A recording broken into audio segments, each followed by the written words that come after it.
Livro de Ruth, capítulo 1, versículo 19 a 22.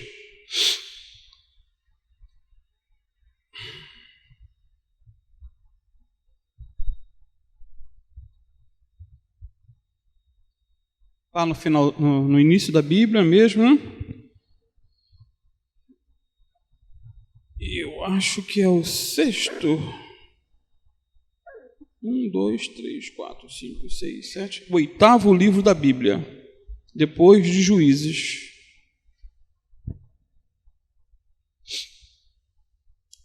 Diz assim: assim, pois, foram-se ambas, até que chegaram a Belém. E sucedeu que, entrando elas em Belém, toda a cidade se comoveu por causa delas. E diziam: não é esta Noemi? Porém, ela lhes dizia: não me chamem de Noemi, mas sim de Mara, porque grande amargura me tem dado o Todo-Poderoso. Cheia parti, porém vazia o Senhor me fez tornar. Por que, pois, me chamariam de Noemi? O Senhor testifica contra mim, e o Todo-Poderoso me tem feito mal. Assim, Noemi voltou, e com ela Ruth, a moabita, sua nora, que veio dos campos de Moabe, e chegaram a Belém no princípio da colheita das cevadas. Amém? Pai, em nome de Jesus te louvamos, Senhor, por essa leitura, por esse texto tão rico, Pai. Fala com cada um de nós aqui nessa noite, eu te peço, em nome do teu Filho Jesus. Amém. Os irmãos podem sentar-se, fiquem à vontade, só não pode dormir.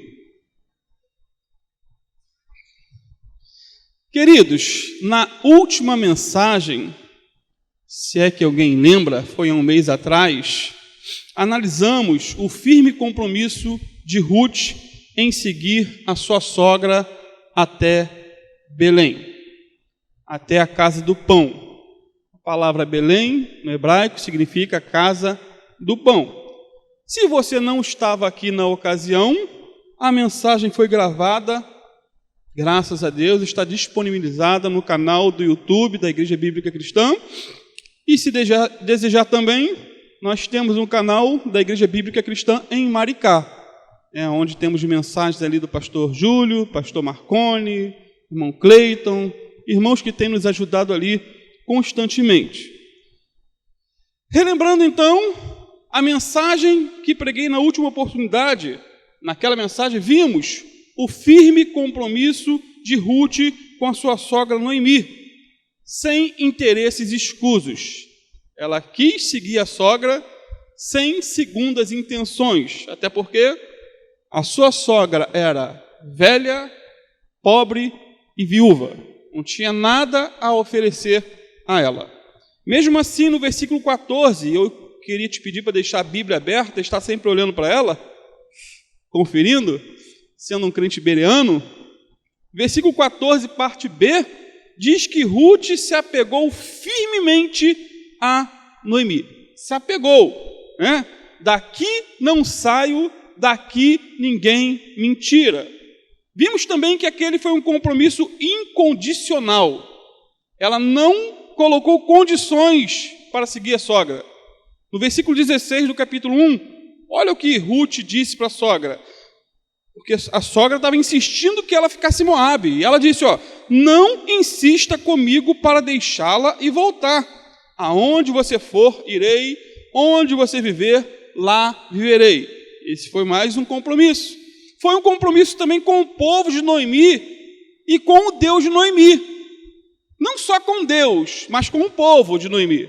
Fizemos várias aplicações com relação a pessoas que amam ou dizem amar a Deus, mas não querem nada com a igreja. Amam Jesus, mas não querem nada com o povo de Jesus.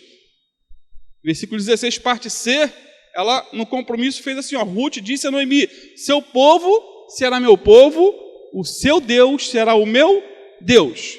Foi também um compromisso vitalício, ou seja, até a morte. Não foi um compromisso temporário, mas vitalício. Versículo 17. Noemi, Ruth disse para a sogra: onde você morrer, ali morrerei e serei sepultada. Que o Senhor me castigue severamente se eu permitir que qualquer coisa, a não ser a morte, nos separe. Então, queridos, esses pontos foram abordados na mensagem cujo título foi Fidelidade até a morte, ou Fiel até a morte, não me lembro muito bem. Portanto, depois de um compromisso tão fiel e verdadeiro, está escrito aí no versículo 19, que ambas foram juntas até Belém de Judá. E, ao chegarem em Belém, algo interessante aconteceu. Houve uma grande comoção, houve uma grande lamentação e houve também uma grande provisão. Repetindo, ao chegarem em Belém, houve uma grande comoção, houve uma grande lamentação e houve também uma grande provisão. Em primeiro lugar, vejamos a grande comoção, aí no versículo 19, parte B. Como disse, deixe sua Bíblia aberta. E sucedeu que, entrando elas em Belém, toda a cidade se comoveu por causa delas. Uma grande comoção. Toda a cidade, toda. Por que houve, queridos, essa comoção geral ou esse alvoroço, como está em algumas versões? Por quê? Simplesmente porque, se você tem acompanhado as mensagens desde o início, você vai ver que Noemi havia saído dali de Belém por causa da fome. E agora ela estava voltando para Belém, sem marido, sem filhos, sem dinheiro, com uma nora estrangeira e com fome. Literalmente. Ou seja, Noemi voltou pior do que saiu. Ela saiu de Belém por causa da crise e voltou em crise. Ela saiu de Belém por causa dos problemas e voltou cheia de problemas. Isso porque, queridos, ela decidiu, juntamente com sua família, que sair de Belém na hora da crise era a melhor solução, a melhor decisão a ser tomada. No entanto, foi a pior decisão. Na crise, nem sempre decisões são tomadas com sabedoria. E essa família tomou a pior decisão e o próprio contexto mostra que foi um caminho de tragédia. Então, precisamos tomar cuidado com as nossas decisões no momento de crise. Se você decidir errado, seu fim poderá ser como o de Noemi. Ela piorou com o tempo. Sair de Belém fez muito mal para ela. Essa fase da vida de Noemi, queridos, é um típico exemplo de alguém ou um retrato de alguém que se desviou. É o típico retrato do desviado. Eu nunca vi um desviado voltar bem. Nunca vi. E não tem como deixar de fazer essa aplicação. Assim como Noemi se afastou de Belém, muitos se afastam da igreja e se afastam de Deus, se afastam de Jesus, se afastam da comunhão e se afastam por N motivos. O que não falta é motivo para a pessoa esfriar na fé, desviar, apostatar. Não falta motivos, queridos. Às vezes é por causa de uma decepção. Decepção com um pastor. Decepção com algum irmão da igreja. Com alguém do ministério. E ela vai, se desvia. Às vezes é por causa de um pecado persistente. Ela pensou que havia vencido determinado pecado, mas caiu outra vez. E ela desiste de continuar lutando, caminhando, se arrependendo, buscando ajuda, socorro, aconselhamento. Tem gente que se desvia por causa de relacionamentos errados. Só se envolve com quem não deveria se envolver. Namora o ímpio com aquela desculpa, eu vou trazer ele para Jesus. E acontece o contrário. É o ímpio que leva ela para o inferno. Faz lembrar de um rapaz cristão que se enamorou por uma menina mundana. História real. O pastor aconselhou dizendo que aquele era um laço do diabo e que ele ia se dar mal se ele persistisse naquele namoro e se continuasse até o casamento. E esse rapaz respondeu ao pastor o seguinte: pastor, eu gosto muito daquela capetinha. Aquela diabinha me encanta. Eu estou apaixonado por ela. A jovem, ou o jovem, casou com aquela capetinha, se desviou de Jesus, e depois de 10 anos, vivendo literalmente um inferno dentro de casa, ele saiu e foi morar nas ruas. Certo dia o pastor recebe esse jovem na porta da sua casa. Ele estava barbudo, cabeludo, com calça rasgada, sapato furado, maltrapilho, morador de rua. E ele estende a mão e pede ao pastor um copo de água e um prato de comida. O pastor reconhece o rapaz e diz: meu filho, você é aquele moço que eu disse que Deus tinha algo melhor para você. Aonde você foi se meter? Eu disse que você não deveria se casar com aquela moça, pois Deus tinha algo melhor. E o moço gritou: pastor, eu casei com aquela mulher e caí dentro do inferno. Minha vida se tornou um caos, literalmente. Me ajuda, pastor, por favor. Decisões erradas, envolvimentos errados. É disso que 2 Pedro 2, 20 a 22 fala, literalmente. Diz assim: e quando alguém escapa da maldade do mundo ao conhecer nosso Senhor e Salvador Jesus Cristo, mas depois se deixa emaranhar e se escravizar novamente pelo pecado, está pior que antes. Teria sido melhor nunca haver conhecido o caminho da justiça do que, conhecendo-o, rejeitar a ordem recebida para viver de modo santo. Neles se confirmam os provérbios: o cão volta a seu próprio vômito e a porca lavada volta a revolver-se na lama. Assim aconteceu literalmente com a vida de Noemi. Ela voltou para Belém com uma mão na frente e outra atrás, por assim dizer. Ela voltou pior do que saiu. Os anos de tribulações passados em Moabe amarguraram a sua alma, a azedaram.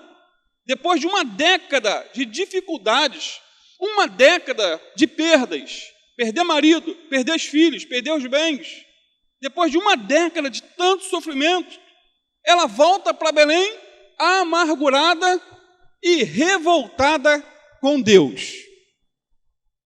Ao chegar em Belém, elas ganharam fama, ficaram famosas, não pelo sucesso alcançado lá em Moabe, mas pelas tragédias acumuladas naquele local. Fico imaginando, queridos, que algumas vizinhas talvez até tiveram compaixão de Noemi, até sentiram um pouco da dor, se entristeceram por causa do que ela estava passando, porque houve uma grande comoção. É assim que está na tua Bíblia? Toda a cidade se comoveu. Então algumas vizinhas talvez lamentaram tal situação, porém outras devem ter sentido um certo prazer mórbido por ela ter voltado daquele jeito. Prazer mórbido. Algumas devem ter sentido um certo prazer em saber que Noemi havia quebrado a cara ao ir para Moabe. Isso é só uma suposição, uma conjectura. Até porque não é uma forçação de barra, porque o ser humano é assim. O ser humano é assim. Infelizmente é assim que acontece. Alguns se entristecem com a nossa alegria e outros se alegram com a nossa desgraça. Isso é fato. A grande verdade, queridos, é que nem todos choram com os que choram e se alegram com os que se alegram. Muitos ficam felizes ao saber que alguém bateu com o carro. Que loucura! Muitos ficam felizes ao saber que alguém perdeu o emprego. Muitos ficam felizes ao saber que alguém se divorciou ou que está com uma doença incurável. Isso é a natureza humana. Se não vigiarmos, podemos cair nessa tentação. Muitos se alegram quando descobrem que um pastor caiu em adultério, que determinada igreja fechou por falta de membros. Muita gente se alegra quando descobre que alguém se desviou da fé, ou que aquela irmãzinha que tinha um casamento aparentemente muito estável, perdeu o casamento, perdeu o marido. Se alegram, ficam felizes com a desgraça alheia. São os urubus da igreja. Gostam de carniça, misericórdia, né? Gostam quando alguém morre espiritualmente para poder saborear a carniça. Que Deus tenha misericórdia de nós. Provérbios 17:5 diz assim: quem zomba do pobre insulta seu Criador. Quem se alegra com a desgraça alheia será castigado. Provérbios: quem se alegra com a desgraça alheia será castigado. Essa é a palavra de Deus. Existem pessoas tão ruins, mas tão ruins, que além de escarnecer do pobre, ainda se alegram com a calamidade que se abate sobre o seu próximo. Esse prazer mórbido de ver os outros sofrendo atrai, convida o juízo de Deus. Quando Jerusalém ela foi sitiada e invadida por Nabucodonosor, os edomitas, que eram parentes do povo de Israel, eles olharam para aquela situação com prazer, com alegria, e lançaram mão dos bens dos israelitas no dia da calamidade. Se aproveitaram da situação. É disso que Oséias 1:12 fala. Diz assim: mas tu não devias olhar com prazer para o dia do teu irmão, no dia do infortúnio, nem alegrar-te sobre os filhos de Judá no dia da sua ruína, nem alargar a tua boca no dia da angústia. Então, meu amado, se algum dia você for tentado a se alegrar com a desgraça do outro, repreenda essa tentação em nome de Jesus, como se fosse uma tentação para matar, roubar, estuprar, ou pecados semelhantes. Não sabemos se a reação das pessoas em relação a Noemi foi literalmente de dor ou de alegria. Sabemos que houve uma grande comoção, porém o texto não diz que alguém foi até elas oferecendo ajuda. Você não vê, você não encontra isso no texto. Ninguém abraçou, ninguém se envolveu, ninguém socorreu a ambas, ninguém convidou-as para um almoço, para tomar um banho, para ficar ali alguns dias. Não houve isso, houve só aquela comoção. O texto diz somente que houve uma grande comoção e mais nada. Talvez tenha sido um sentimentalismo divorciado de compaixão. Só sentimento. Compaixão, queridos, não é simplesmente sentir a dor do próximo. Compaixão é estender a mão ao próximo e ajudá-lo em suas necessidades. Isso é a compaixão bíblica. Todas as vezes que Jesus se compadecia de alguém, ele resolvia o problema. Compadeceu-se do leproso e o curou. Compadeceu-se da multidão e alimentou-a. E assim por diante. Então, compaixão é resolver o problema do outro. Comoção é ver a pessoa no fundo do poço, jogar areia e depois jogar uma tampa por cima e deixar ela morrer. Só comoção. Sentimentalismo vazio. E que Deus nos guarde desse sentimentalismo hipócrita e vazio. Segundo lugar, houve também uma grande lamentação. Já vimos que houve uma grande comoção e, em segundo, uma grande lamentação. Versículo 20 e 21. E diziam: não é esta Noemi? Porém, ela lhes dizia: não me chamem Noemi, chamem-me Mara, porque grande amargura me tem dado o Todo-Poderoso. Cheia parti, porém vazia o Senhor me fez tornar. Por que, pois, me chamarias Noemi?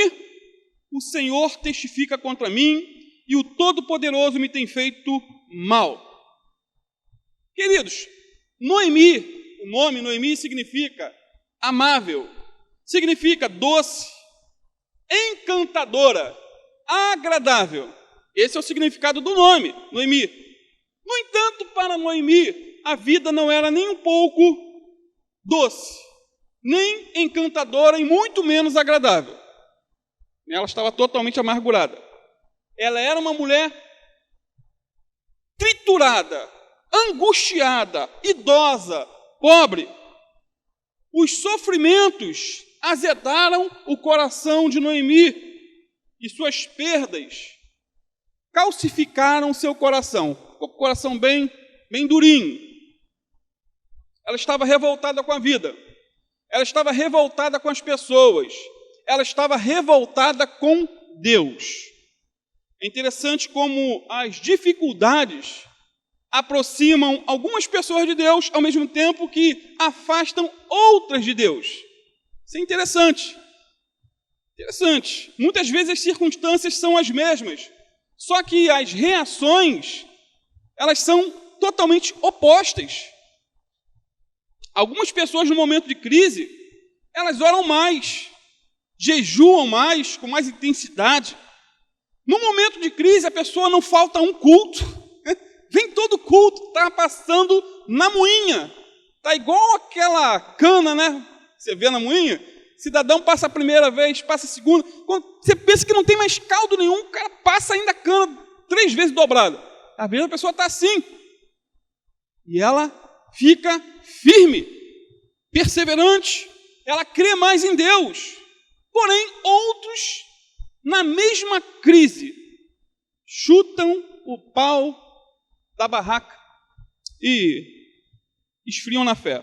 Jogam tudo para o alto. Deixam de orar. Deixam de ler a Bíblia. Deixam de ir aos cultos. Muitos, por causa da crise, por causa de uma perda familiar, se desviam da fé e até se tornam ateus. Porque a crise chegou, então a crise é incompatível com o Deus de amor, então eu não creio mais em Deus. Faz lembrar do filme Deus Não Está Morto, em que o professor da faculdade, que era ateu, revela o motivo do seu ateísmo. Foi o fato da sua mãe, crente, ter morrido de câncer quando ele tinha 12 anos de idade.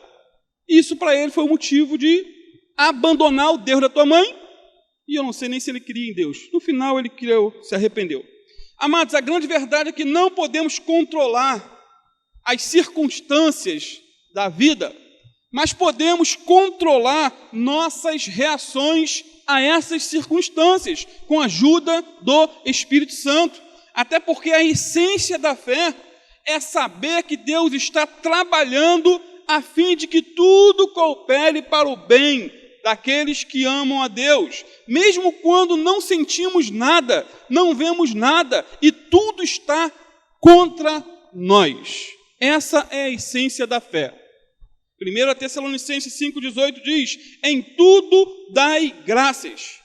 E essa instrução bíblica não é fácil de obedecer, não é simples. No entanto, é o melhor antídoto que nos protege de uma vida amargurada, depressiva, uma vida chata, vazia, que enxerga tudo com óculos escuros. Sendo assim, a primeira atitude que Noemi tomou ao chegar em Belém foi mudar de nome. Ela não queria mais ostentar um nome que era uma negação de toda a sua dolorosa experiência vivida em Moabe. Eu não quero mais ser chamada de Noemi. Por isso ela respondeu: não me chamem de Noemi, me chamem de Mara.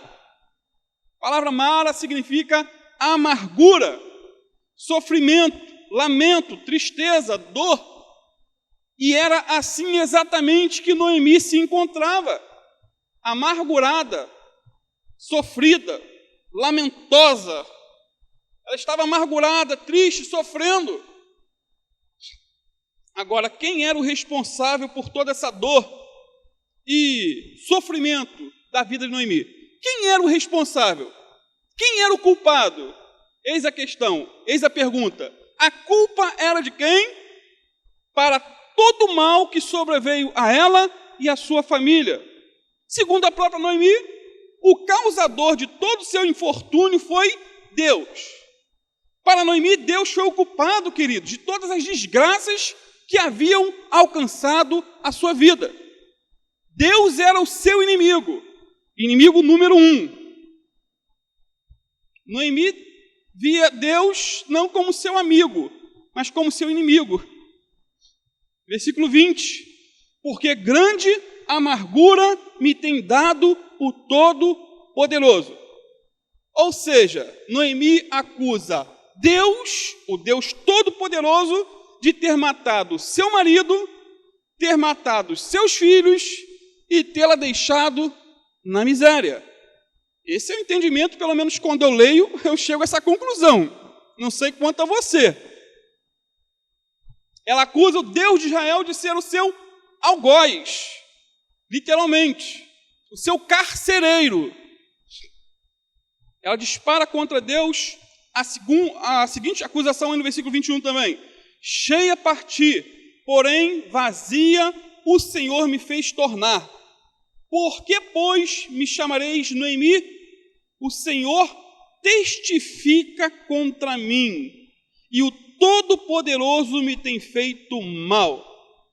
Cheia parti significa que quando ela saiu com sua família de Belém, ela tinha bastante dinheiro. Porém, estava voltando vazia, falida, sem recursos, pobre, sem onde cair morta. Quando ela saiu, estava por cima da carne seca, mas quando voltou, estava pior do que carne moída de terceira. E o culpado era Deus, segundo Noemi. Aí surge uma pergunta. Por que o mal atingiu Noemi e toda a sua casa? Por quê? Vou formular melhor a pergunta. Por que o mal nos atinge? Será por culpa de Deus? Será que Deus é um sádico que gosta de ver, o ser humano sofrer? Fica lá no céu se regozijando quando a pessoa quebra a cara? Será que é esse o Deus da Bíblia? Será que o mal nos atinge por nossa culpa? Será que o mal nos atinge por causa do diabo, forças malignas, demônios? Ou será que o mal nos atinge por casualidade? Perguntas filosóficas. Na verdade, nós não temos respostas para tudo. Não temos. Por que o mal nos atinge? Queridos, o mal nos atinge por pelo menos 4 razões. Existem outras, mas basicamente 4. Primeiro, o mal nos atinge porque somos seres humanos. Todos aqui são seres humanos? Tem nenhum ET aqui não, né? O mal nos atinge porque somos seres humanos. Eclesiastes 9, versículo 2 e 3. Olha que interessante. Tudo sucede igualmente a todos. O mesmo sucede ao justo e ao ímpio, ao bom ou puro, como ao impuro. Assim ao que sacrifica, como ao que não sacrifica. Assim ao bom, como ao pecador. Ao que jura, como ao que teme o juramento. Este é o mal que há entre tudo quanto se faz debaixo do sol. A todos sucede o mesmo. E que também o coração dos filhos dos homens está cheio de maldade. E que há desvarios no seu coração enquanto vivem. E depois se vão aos mortos. Então, o que esse texto está dizendo? É que tudo sucede a todos igualmente. O ímpio bate com o carro. O crente também bate com o carro, se não vigiar. O ímpio perde o emprego. Crente também fica desempregado. Ou não? O ímpio fica doente. O crente também fica doente. O ímpio morre de Covid. Milhares. E muitos crentes, pastores também morreram de Covid-19. Estamos, queridos, sujeitos às mesmas intempéries que os ímpios. Estamos sujeitos a ter uma doença grave, ter uma perda familiar. Estamos sujeitos a enfrentar uma crise financeira severa. Estamos sujeitos. Assim é a vida. A vida é como um mosaico de luzes e sombras, alegrias e tristezas, choros e alegrias e risos, saúde e doença, vida e morte, altos e baixos. Assim é a vida. Não podemos ser românticos. Assim é a vida. E se não houver altos e baixos na nossa vida, é porque morremos. Fomos. Mais um. Você já viu aquele monitor multiparâmetro de sinais vitais? O paciente está lá deitado e tem aquele aparelhinho, tipo uma televisão. Está indo lá em cima, lá embaixo, lá em cima, lá embaixo. Quando os sinais vitais ficarem em linha reta, é porque a pessoa morreu. Sendo assim, se Noemi estava nesses altos e baixos da vida, era porque ela estava viva, mesmo estando amargurada, mesmo com amargura na alma, ela estava viva, mesmo com raiva de Deus, estava viva, mas culpando a Deus por todo o mal que tinha sucedido à sua vida.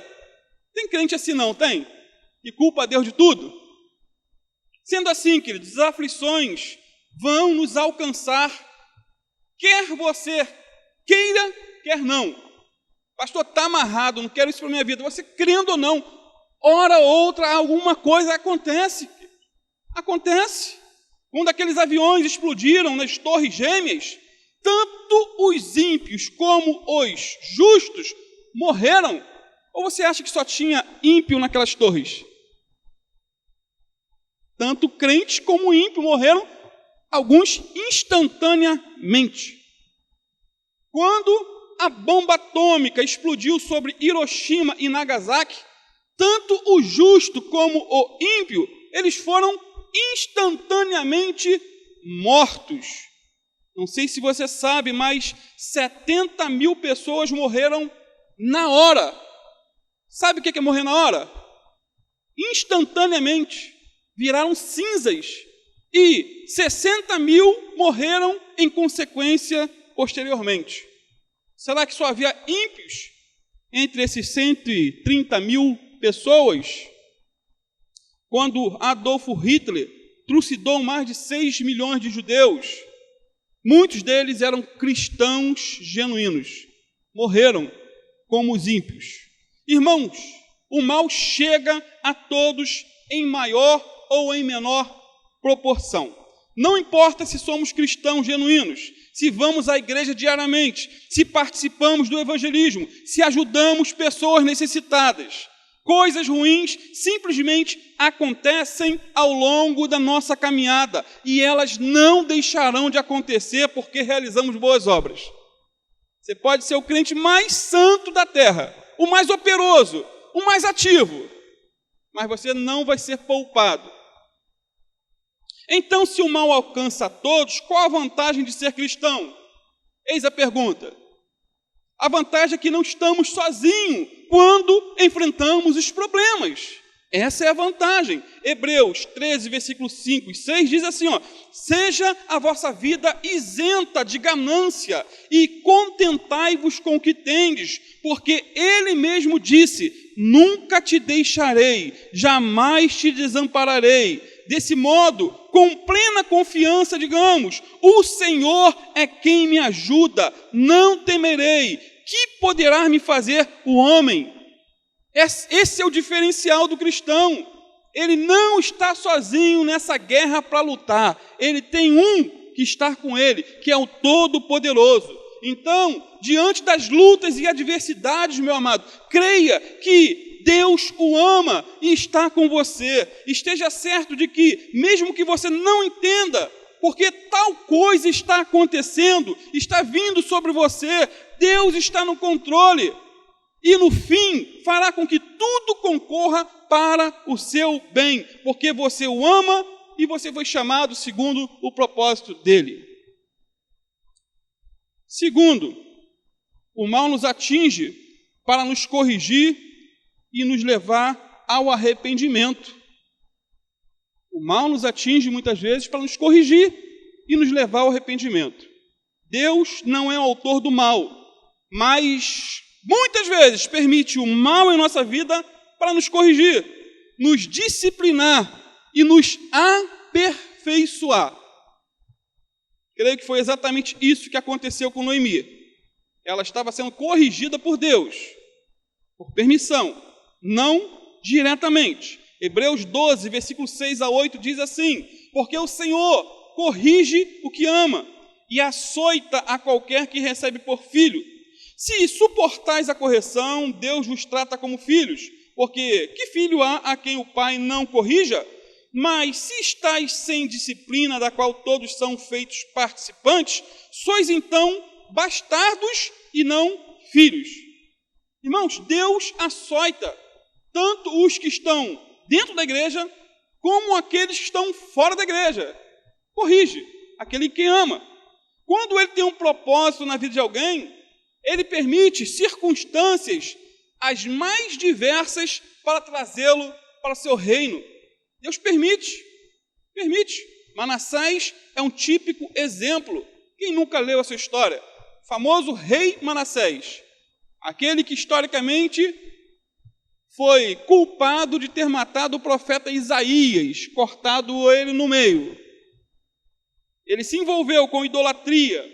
Manassés se envolveu com infanticídio, macumbaria, astrologia, necromancia e tantas outras porcarias ao longo da sua vida. Esse barulho é aqui? Estranho. E Deus ficou tão irado com aquele homem, tão irado, que permitiu que os assírios o levassem cativo para a Babilônia. Foi levado com corrente, igual um animal, e foi para a Babilônia. Só que lá na Babilônia, Manassés se arrependeu, entrou em uma angústia profunda, se humilhou na presença de Deus. Ele clamou por perdão, clamou por restauração, e Deus, que é rico em misericórdia, o restaurou, o perdoou e o trouxe de volta a Jerusalém e lhe restituiu o trono. O fato de o Senhor perdoar Manassés, queridos, é uma prova incontestável, cabal, de que diante do arrependimento sincero de um pecador, a riqueza da misericórdia redentora de Deus, ela é infinita. Quando há arrependimento, quando há desejo de mudança. Se um dia você chegar ao fundo do poço, Deus te guarde disso, mas se um dia você chegar, lembre-se que Manassés esteve lá naquele fundo do poço. Porém, ele se arrependeu profundamente de seus pecados. Ele se converteu ao Deus de Israel e Deus o tirou da lama. Deus é um Deus de misericórdia. Isso me faz lembrar de um caso que aconteceu com o pastor Marco Antônio Peixoto, pastor da Comunidade Internacional da Zona Sul, aqui no Flamengo, no Rio de Janeiro. Caso real. Ele diz que certa feita foi fazer um evangelismo numa das comunidades mais perigosas do Rio de Janeiro. Só que para entrar nessas comunidades, como os amados sabem, tem que se pedir permissão ao chefe do morro. Com a autorização dada, o trabalho foi feito e muitas pessoas se converteram naquele evangelismo, no morro, na comunidade. Depois que terminou o trabalho, o chefe do tráfico foi falar com esse pastor e ele estava rodeado de seguranças. Não o pastor, mas o traficante, o chefe da comunidade. Pastor, dizia aí o chefão, eu não fumo cigarro, eu não fumo maconha, eu não bebo, eu não cheiro cocaína, eu não uso nenhum tipo de entorpecente. Eu deixo a minha cabeça limpa para que eu possa pensar melhor. O pastor Marcos colocou a mão no peito dele e disse, realmente você é um rapaz muito inteligente. Se você estivesse do lado certo, Deus iria usar você tremendamente. No entanto, você está do lado errado. Você está do lado errado, mas Deus quer mudar a sua vida. Se arrependa dos seus pecados, muda de vida. O Senhor pode transformar esse estilo de vida que você tem vivido. Nesse momento, um dos capangas desse chefão do tráfico disse assim: chefe, conta para ele o que aconteceu há pouco tempo aqui na comunidade. Conta para ele aquele episódio tão hilário, tão engraçado. E o chefão disse o seguinte para o pastor: há pouco tempo atrás, uma facção rival tentou invadir nosso território, mas eles se deram mal. Nós matamos quase todos eles. Mas meus soldados pegaram um sujeito vivo e trouxeram ele até mim para que eu matasse. Um rapaz de 18 anos. Só que quando eu desci do morro para matar o rapaz, uma voz falou para mim. Ele falou com o pastor isso. Uma voz falou aqui dentro: não toque nele.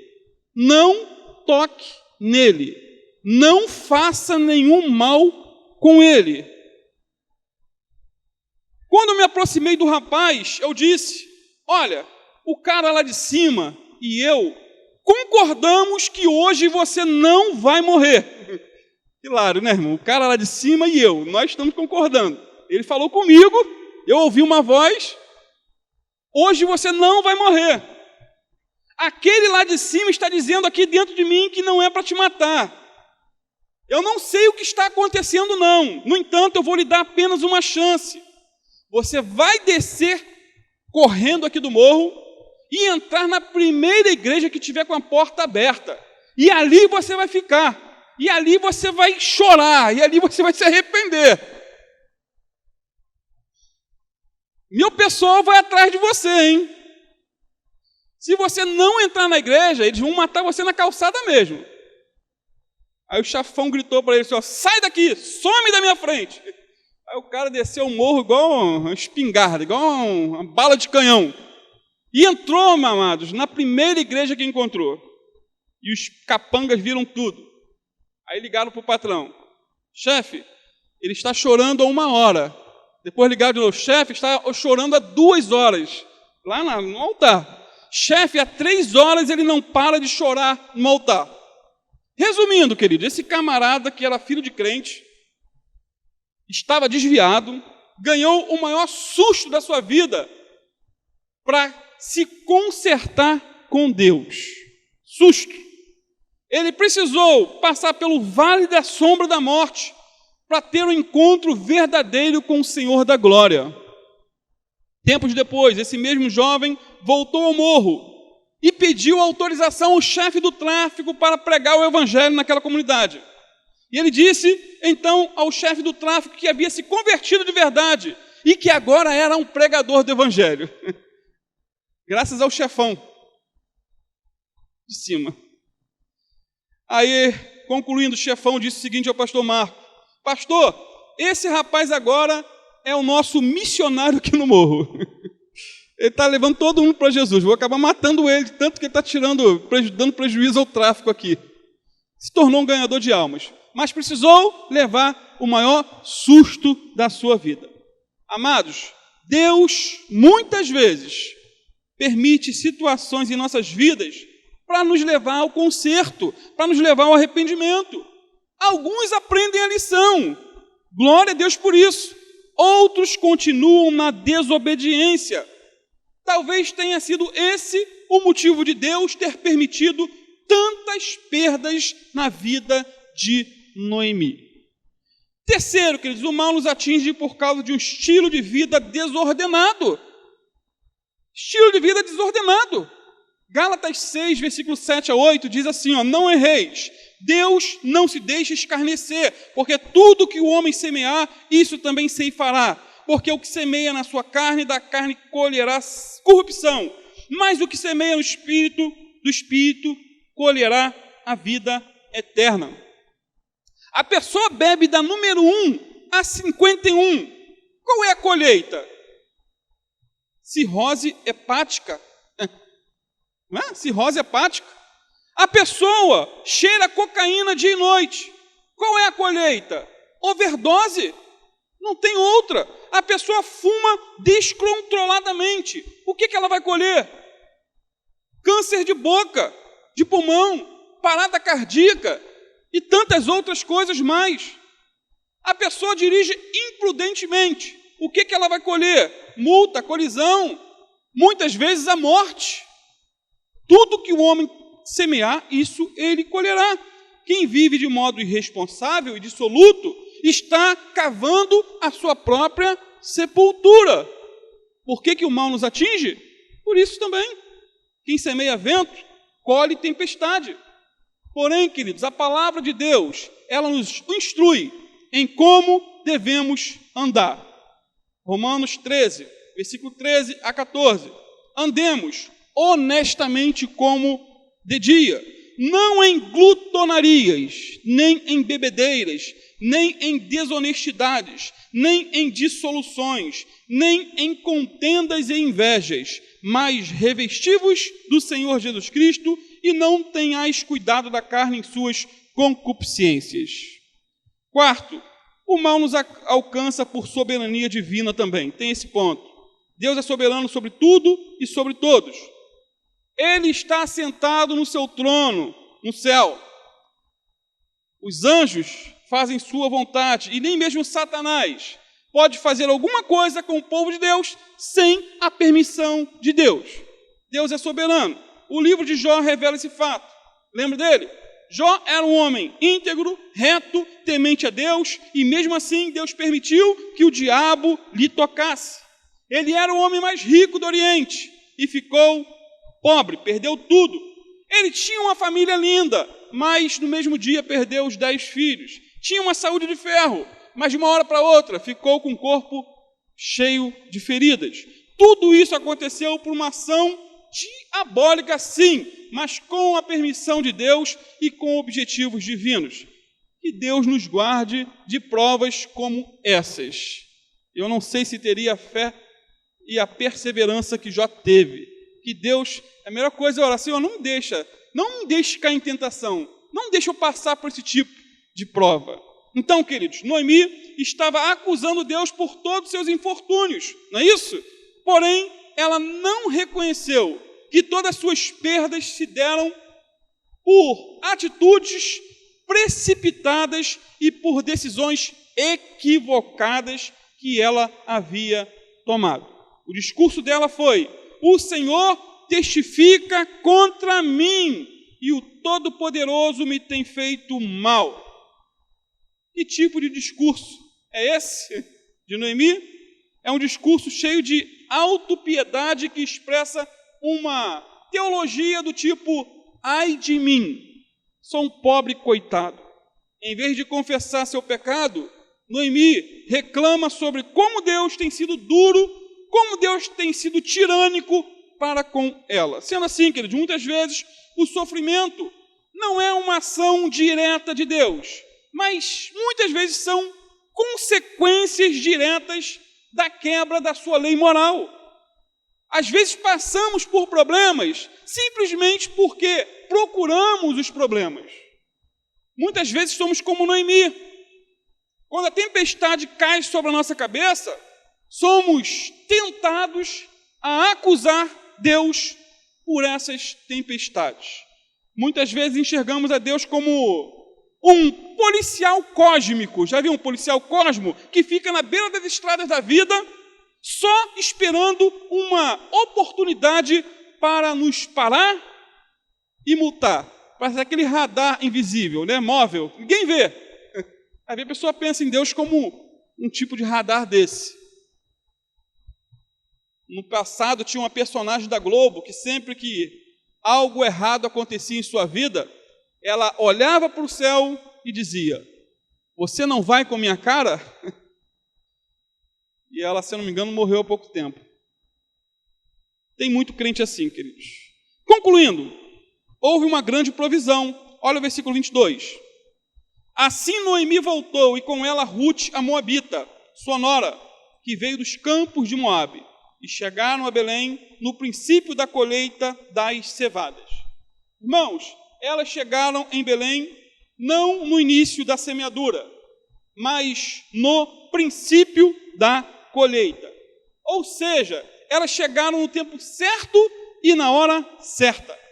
O interessante é que o capítulo começa com uma fome em Belém. Capítulo 1, versículo 1. Houve fome.